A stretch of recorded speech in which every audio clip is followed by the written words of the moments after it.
they're going to need some work. Well, I'm sure you predicted it. We're going to go to the defensive side of the ball. And if we could further specify where we're talking about here, I'm looking at the D line. Mm-hmm. Okay, the D line isn't great. It's not terrible. Isn't great. Isn't great.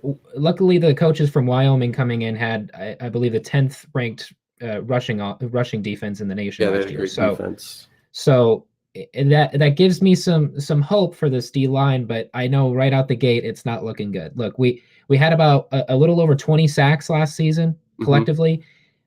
Almost half of those came from players who came from linebackers, players in the secondary, or players who left. Okay, and as much as I think Will Rogers III is going to be a vital veteran for this D line, and I think Ron Stone Jr. is going to have an improved season as well. Probably have some more reps out there.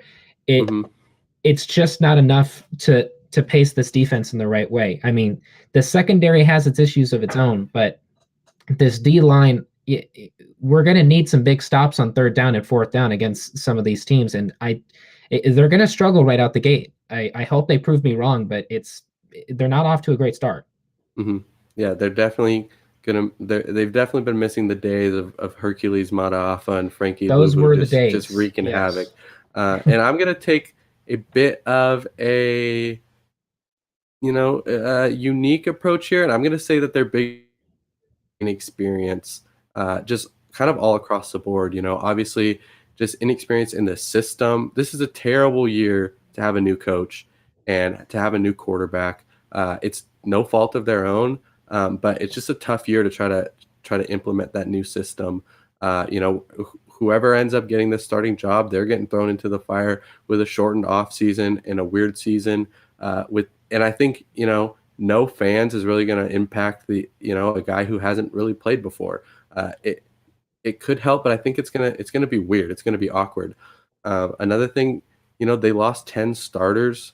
Just looking at that roster, and receiver was really hit hard. They're only returning 216 receptions out of 439 last year. That's a little under half, and 86 of those came from Max Borghi, the running back. So after Max Borghi, a lot of those guys who were racking up receptions are gone. And, outside receiver was hit really hard. Only Calvin Jackson Jr. is returning. We've seen Desmond Patman, Easop Winston graduate, Tay Martin transfer. So, and then, you look at the defense.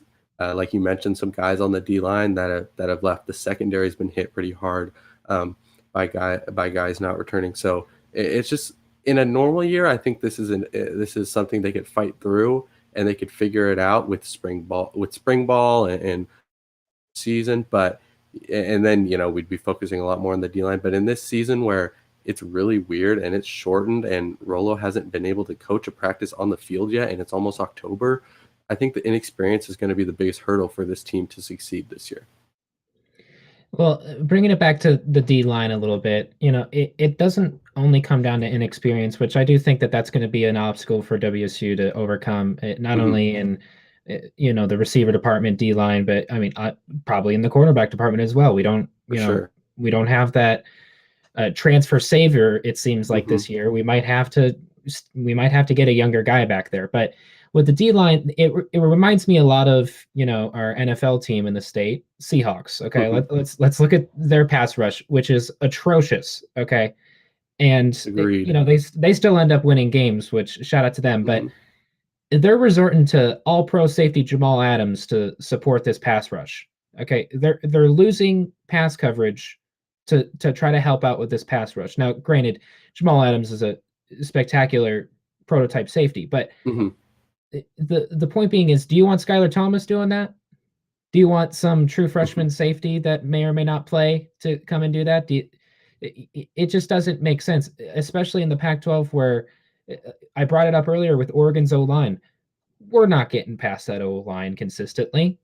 The Seahawks played the Cowboys yesterday. Okay, they're not getting past one of the best D-lines in football consistently, even on a banged-up O-line in Oregon or Dallas, or in Oregon O-line without Penny Sewell is still dangerous, and their running back system is it is extremely dangerous. This Wyoming defensive coaching staff that is coming in has some big, you know, a big obstacle to overcome.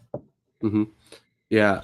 And I think if we're looking, going back to my point of inexperience, where does this team have the most experience? And I think that'd be the linebacking group, with Jahad Woods, with Justice Rogers. So I think if there's any group that is going to be able to help that D line, it'll be the linebackers. And to rely on Jahad Woods, obviously the leader of that defense, and a lot of bodies with that experience. I think that is the only, that's really going to be the saving grace of this defense. If guys are going to be able to help out, if Skylar Thomas in the nickel can help out in the run game, if those linebackers can fill the holes and can do that. So I think I agree that if we're going by position group, I think that D line needs a lot of help.